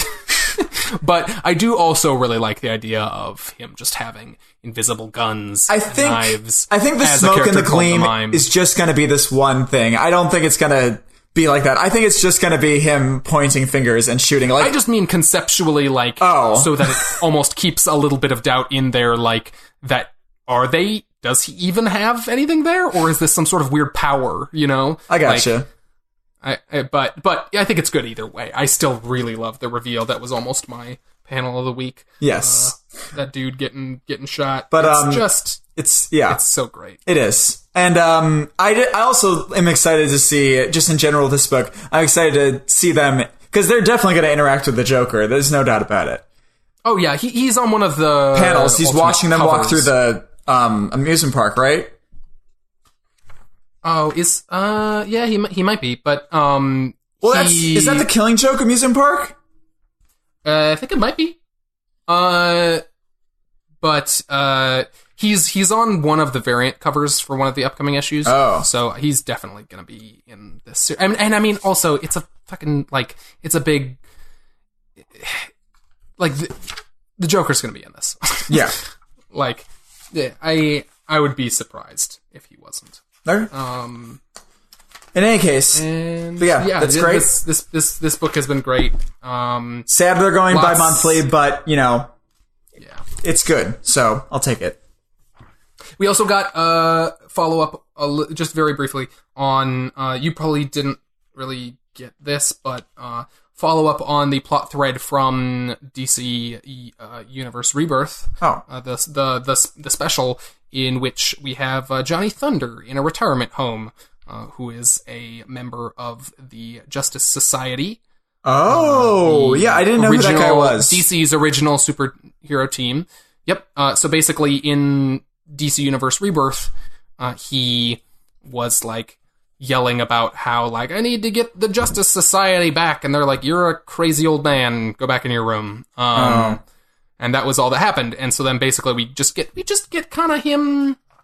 He's in the retirement home. So they're going to follow up on this, obviously. Like, they're just kind of reestablishing that he's still around and that he's going to in some way be a part of this book, or probably the reformation of the Justice Society is going to be a part of this book. Mm-hmm. So that's exciting. Cool. So I love the Justice Society. They're great. Okay. Doug, do you want to set up the next segment? Yeah. So I'm gonna kind of do a little bit of amalgamation here, and I'm going to ask you to do a one-sentence synopsis of Avengers number 677. So I'd like you to... We didn't do this one already, did we? Avengers? No, we didn't. Okay, no, okay. We did Paradiso, and then I did Ice Cream Man. Yes. Yeah, I would like you to explain in one sentence. Okay, I have great music for this. Where are you cueing the music? Did you already do it? Wherever I edited it in. Alright. Okay. Sorry. So, okay. Yeah, so I'd like you to do, for this current arc, not for this issue, but for No Surrender so far. Are you... Oh. Okay, No Surrender so far. Okay, here we go. One sentence. God, that's a lot to do in one... Okay, here we go.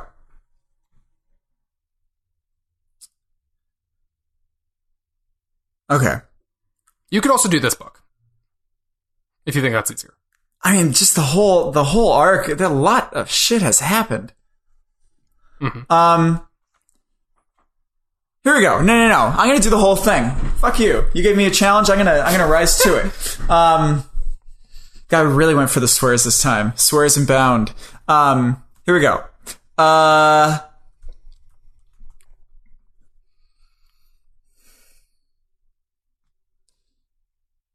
The Earth has been stolen, moved to a new place in the galaxy. But no fear. The Avengers, minus several who are frozen in place, are coming to save the day versus the Black Legion and Lethal Legion and Black Order, along with their quote-unquote old-time friend, Voyager. How's that? Did you just read a description of the book from somewhere? No, I did not. That was on the top of my head. I really was. Because that first line is directly from the recap at the beginning of the book. Bullshit. The Earth has been stolen! Exclamation mark. That is not... I really didn't... I promise you, I did not read that. Anyway. I was going for like a Star Wars sort of vibe. I mean, it sounded very old school Marvel. So, yeah. I really, like, I would tell you if I did it. I really promise I would. No. I got you. But yeah, perfect. Wonderful. Yeah, this book's good. It's good. It's slow in terms of the plot development because it's a weekly book, but I mean that's fine because you get an issue every week. So it's a fun series. I'm excited to see where it goes. Specifically, the reveal at the end. Oh, with the Vision, yeah. Vision has been frozen along with a lot of the other heroes, and basically Scarlet Witch tries to do some magic to free him, and he swaps places with Quicksilver. Quicksilver freezes in the middle of a fight, and the Vision is woken up. So I don't know what that means. Like, are they always required to have a certain number of people frozen? I'm not sure. But it's an interesting development, even if it's a weird, confusing one. But and also the slow burn on this Voyager stuff. Oh, yeah. Is fascinating because they're not even remotely hinting that she's going to be bad. They're not questioning it at all. No one's questioning it. Yeah, like I'm wondering if there's even going to be a turn where she turns out to be bad. Who knows? Maybe she's just going to be a part of the lore now. If she, that would be so bizarre. Like, what are they permanently going to just have her be retconned into the continuity? Because that's insane. I didn't think that going into it, into this series, but maybe. I don't know. I feel, and honestly, either way, I think props to them for making me question that if she does turn out to be bad. Yeah. I think they did their job there. She has to be bad. She has to be, right? She has to be. Okay. In any case, or whatever ruse it is that's putting her in their history is going to be revealed in any case, even if she doesn't turn out to be evil. I don't know. Oh, also, a little addition to my one-sentence synopsis. Quicksilver's a dick. Like, he's just kind of a bratty little dick. Mm-hmm. Is he always like you that? Want me to revoke your one-sentence synopsis title? I'll take it back. If you want to add that on. No. I'm just, okay, this is just a comment. I'm going to take your trophy, and I'm going to do Jack Von Doof. I'm going to put that on there. I don't like that. That is very mean. That's very mean. Oh, it's also a very clever play on your name. Yeah, really. You could do Jack A-hole. Jack Acorn was a big one in elementary school. Oh, you're giving away your Jack's social security number is 1, 2, 3, 4, 5, 6, 7, 8, 9. Was that enough? Was that the correct number of numbers? I'm not sure. Seriously? We'll never know. That's probably going to do it for this week. Or wait, real quick. Next week. Next week we've got some books. Donkey Kong Dark Metal. Knight's Metal. What? You put DK yeah, Metal. I put DK Metal. God, I'm so tired of writing. Oh, also, this is incorrect. It should be DN Metal. Yeah, you motherfucker. As in nighttime. Yeah, it's not as in nighttime. Dark Knight's Metal number 5. Moon Knight number 191. Should also be set with an N. No, because he is a knight, whereas the title of Dark Knight's Metal is a play on the phrase Dark Knight. Avengers 678. Do I have to call that out every week if it's weekly now? Just say anyway, the continued Avengers. You know, Avengers Voyagers. Avengers Voyager. Flash Annual number 1 is coming out. You're not reading Flash, but I think you expressed some interest in reading Flash War a while back, right? Well, I asked you if you thought it was going to be like cool. I've never read a Flash thing, so I mean, next week cool. Next thing I could wait. Oh, the Swamp Thing is next week too.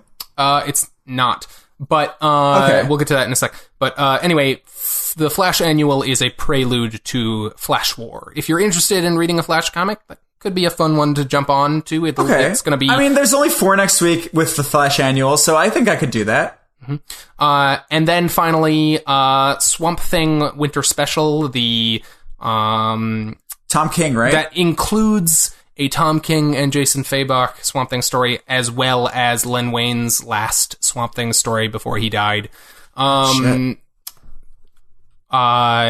that's what that was supposed to come out next week, but it's been delayed due to a delivery complication. It sounds like in some kind. So not coming out next week.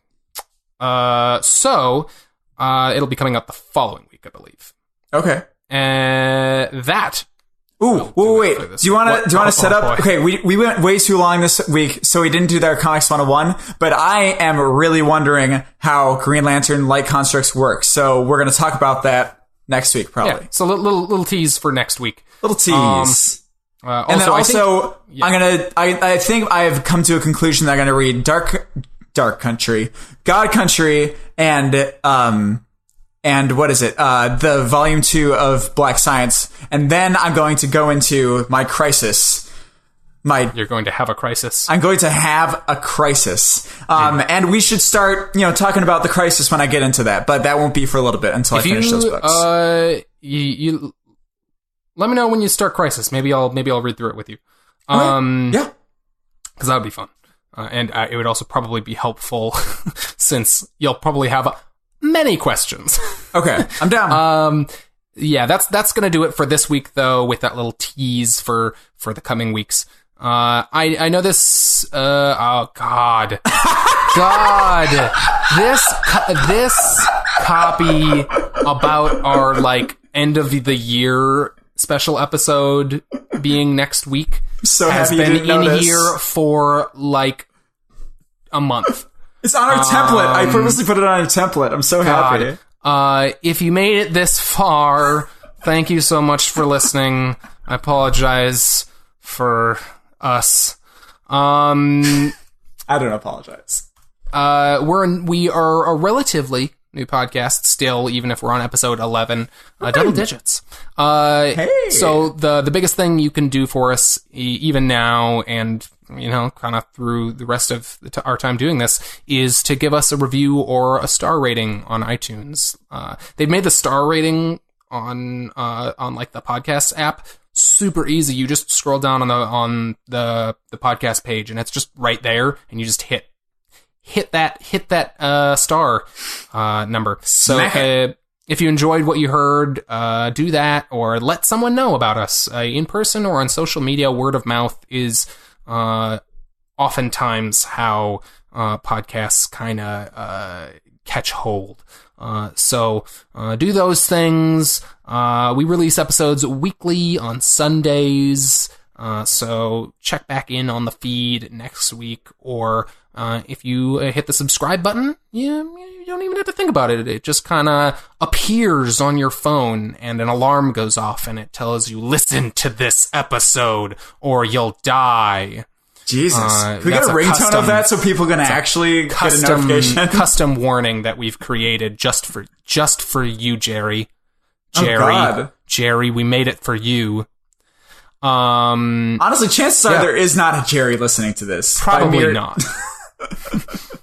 If there is, please contact us and send us hate mail, Jerry. Oh, God. Still with I'm just kidding. Jerry, please don't do it. Don't send us hate mail. That's not what I mean.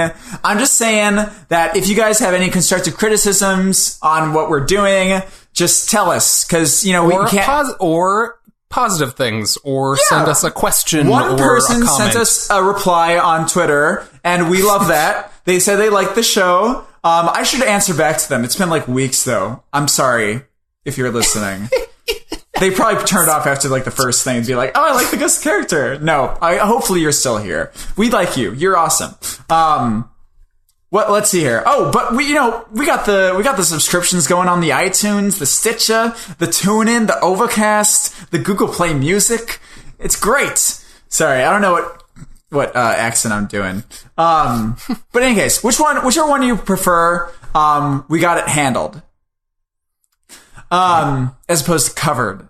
I'm taking that out. That's been living much longer than the shorter than usual copy. So I think it's in time for a plot driven reboot, like The Crisis. In the meantime, though, before the next episode, we're on Twitter and Facebook under the handle Comics Covered, as you would spell it. You can find web archives of all the episodes, comicscovered.libsyn.com, and on our YouTube channel. We started posting the video versions of the shows on Facebook as well. So check that out.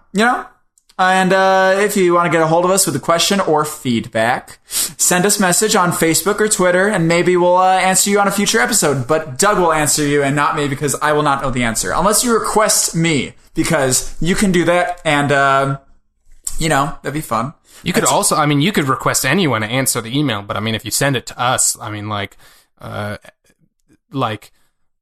Barack Obama's probably not going to answer your email. You should probably send it to him. Probably not. In any case, thanks again for listening. I really have to think about my sign-off name more often, because this has become a thing that people demand. I need to have a weird sign-off name. So in the interest of being normal, I'm a Tupperware container. Did you just see that in the room you're in? You saw a Tupperware container? You know me too well. I love lamp. I'm Doug, and this has been Thomas Covered. Cheers for listening.